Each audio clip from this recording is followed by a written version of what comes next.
It's time for Around the Ozarks News, brought to you by the Springfield-Greene County Park Board, Blue Current, and Thompson Sales. Here are your hosts, Ethan and Sarah Foreheads. Well, good morning to you. Happy New Year. Hope you were able to ring in the new year. Here we are in 2025. That's a big number, isn't it? It's hard to believe. I remember as a kid thinking about 2000, and then, man, 2025 seemed like forever in the distance. But here we are, nevertheless. Got some news to tell you about from just unbelievable events that happened on New Year's Eve. Some pretty horrific details continuing to come out about the New Year's Day attack in New Orleans. Surely you've heard about it by now. At least 15 people were killed. That number could actually rise because so many people are still hospitalized. About 30 people that we know of are injured, some of them pretty seriously, after police say a 42-year-old man, Shamsud Din Jabbar, purposefully rammed his pickup truck into a crowd of people on Bourbon Street who were celebrating the new year. He had an ISIS flag in tow.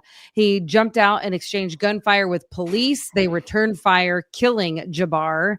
He was shot dead. Investigators also found multiple improvised explosive devices, including 2 pipe bombs that were concealed within coolers and wired for remote detonation. Surveillance footage showed 3 men and a woman placing one of those devices.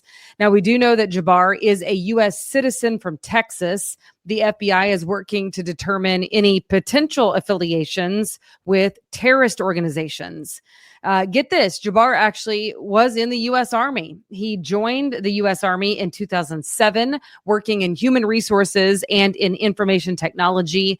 We know he deployed to Afghanistan from 2009 to 2010, and then he transferred to the Army Reserve in 2015 and left the Army in 2020 at the rank of Staff Sergeant.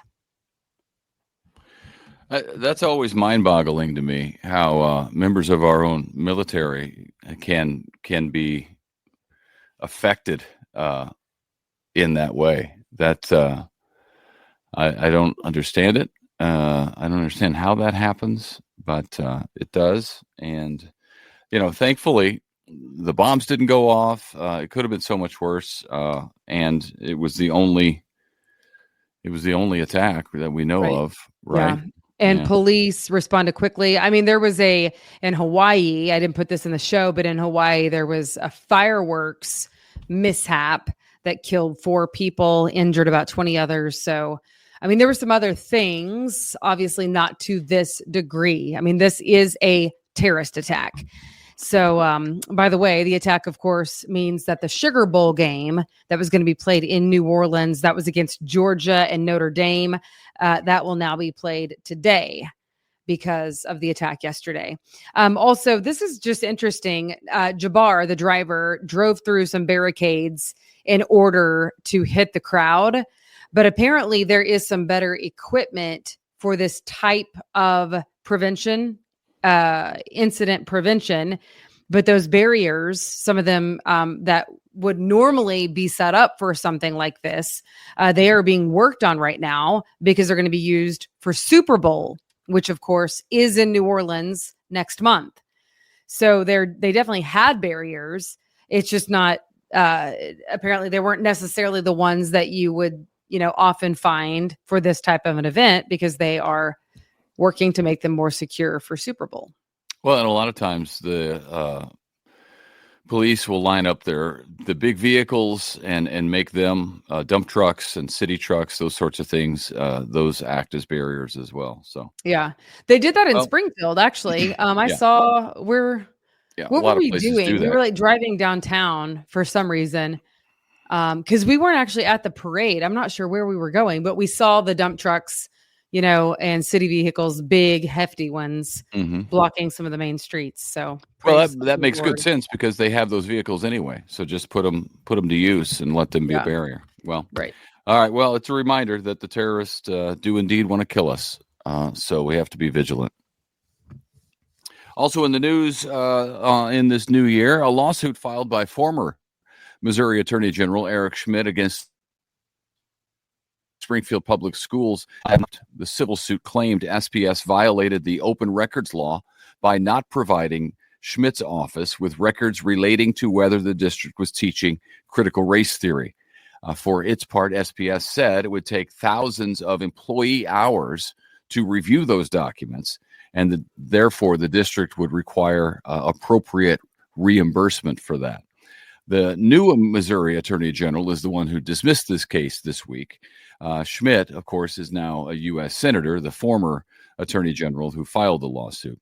The dismissal states that SPS must agree to comply with the Sunshine Law, and the judge noted that the district provided about a dozen documents requested by the state AG's office.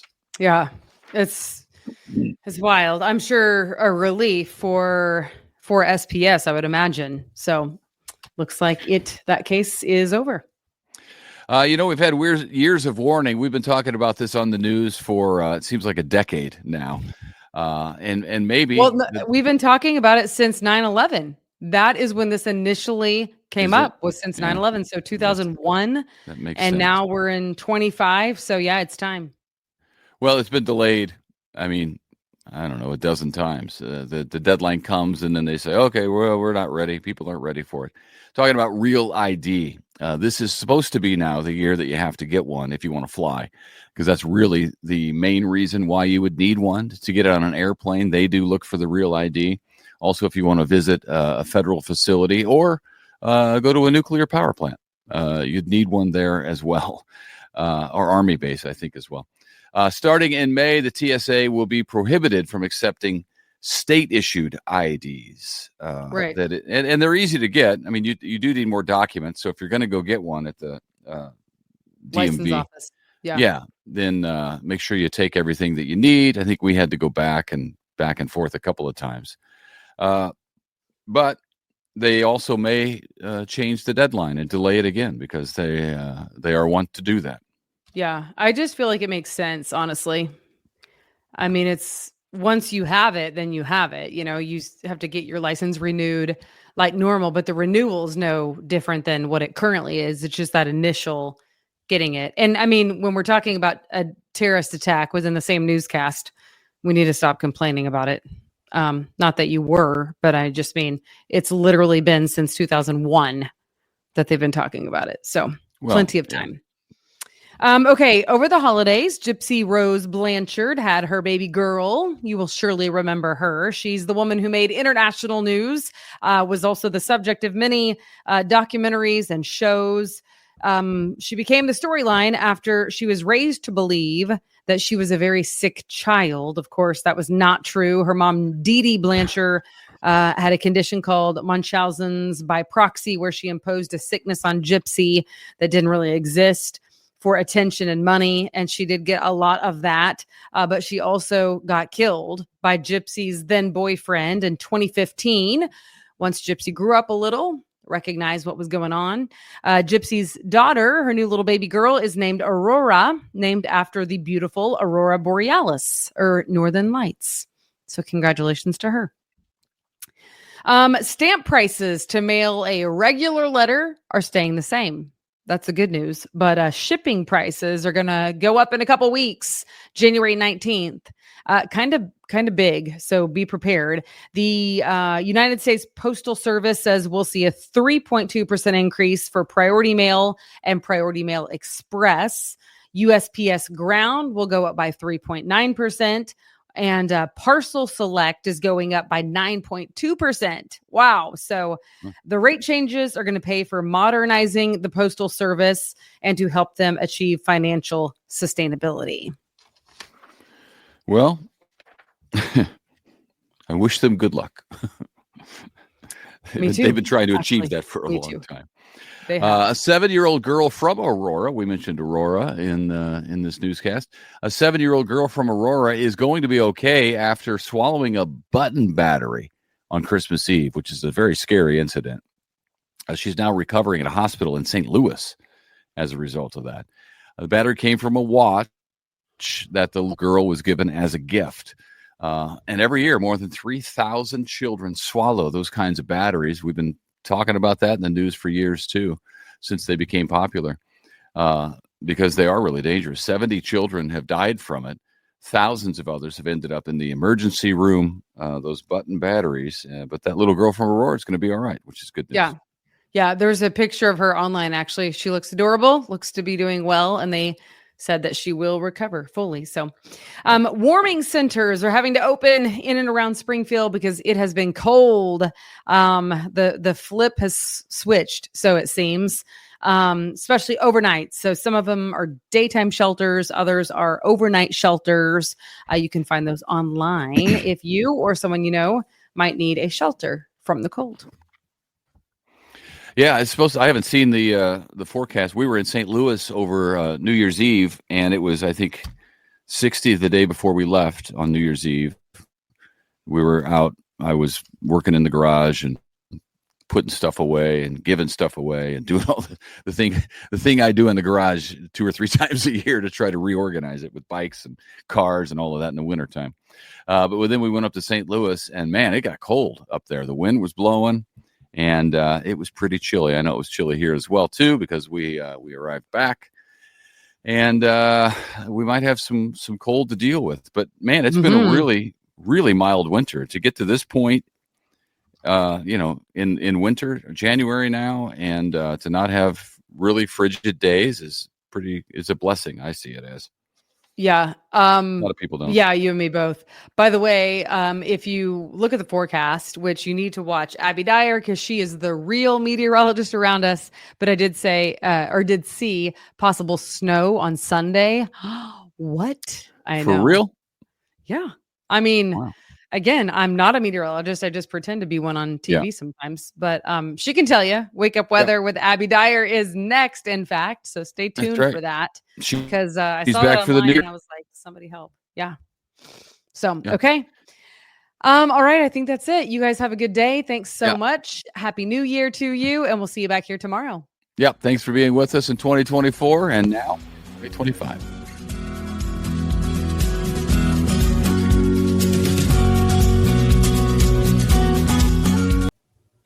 It's time for Around the Ozarks Wake Up Weather, sponsored by Command Family Medicine and John's Heating and Air.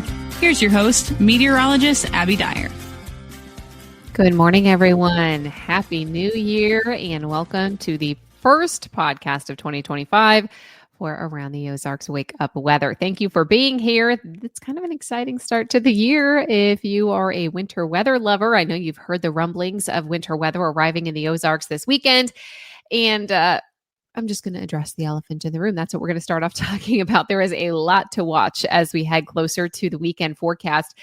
Today, pretty nice in comparison. I mean, seasonably cool, but a dry day ahead for us. I have cloud cover in the forecast and numbers that look pretty comfortable as we head through most of the day today. All eyes on the weekend, though. So that's where we're going to keep our focus. And I want to talk about the probability of having a winter storm. And I think it's looking more and more likely that we will definitely see some winter weather in the Ozarks this weekend. Much like it always happens in the Ozarks, this is likely to be a mixed bag of precipitation. By that, I mean some cold rain, some freezing rain, some sleet, and even some snowfall. Higher snowfall totals expected in the far northern Ozarks, northeastern Ozarks. And then as you head south, get closer to that I-44 corridor and down into the Arkansas Ozarks, well, that's where we talk about the freezing rain, the sleet mixing in, probably cutting into the snowfall totals here, but still may make just for a slick mess across the region. So yes, I'm watching it closely, and I will be fine-tuning these details as the weekend draws a little bit more near. Chances, though, of having some impactful winter weather this weekend look very likely. Probability for the Springfield area now more than 60%, more than 70% up in central Missouri. So odds increasing that we will have some sort of winter weather, and it's a powerful storm system that's going to be moving through much of the Midwest. I can tell you that. Today, we are talking about mostly cloudy skies with highs in the mid to upper 40s. It is going to be a chilly day, but I mean, not too bad. Highs in the 40s. It's been worse. There's a frontal boundary near the area. In fact, maybe some raindrops squeezed out up in central Missouri. I think we stay precip free here in the Ozarks today, but because of the front in the area, we will have have some cloud cover today. I expect a mostly cloudy sky through the course of the day, and a high temperature for us here in Springfield should make it to about 47 degrees. Factor in the wind, it'll feel more like the low 40s. No precip in the forecast, though, today, tomorrow, or during the day on Saturday. It's late Saturday night that we have to start watching for our next round of storms. By then, we're going to have cold air in place, and that's where the winter weather concern becomes a big factor for us, as mixed precipitation is likely to fall starting late Saturday night into Sunday morning. The big question mark here is how much of that falls as a cold rain or freezing rain or sleet before it changes over into snowfall as temperatures drop on Sunday. That's the big question, and one that I can't answer for you yet because we're still several days out. I think that the snow, where it falls, will be plowable in some places. So we're talking mainly northern Ozarks. Right now, I'm thinking that would be north of Highway 60, but definitely possible along the Highway 60 corridor. And this is all going to depend on the exact track of the low pressure system that will bring the winter weather to the Ozarks. So at this point, we are 4 days out from this storm system that will be impacting us. And yes, the forecast is calling for winter weather. You can start preparing now. And by that, I mean, just have some emergency supplies on hand. Make sure you're stocked. If you ran out of salt from the snowfall that we had in 2024, well, just replenish that. Go ahead, get it done. Make sure you have your shovel. Make sure your car is equipped for some of those winter items should this really pan out and be an impactful event for us. Also, take the time to do things like check your smoke and carbon monoxide detectors and replenish your fuel and heating sources for your home. And of course, make sure all of that is ship shape. Also know that as we get a little bit closer to this, I think travel will be impacted on Sunday and definitely on Monday morning too.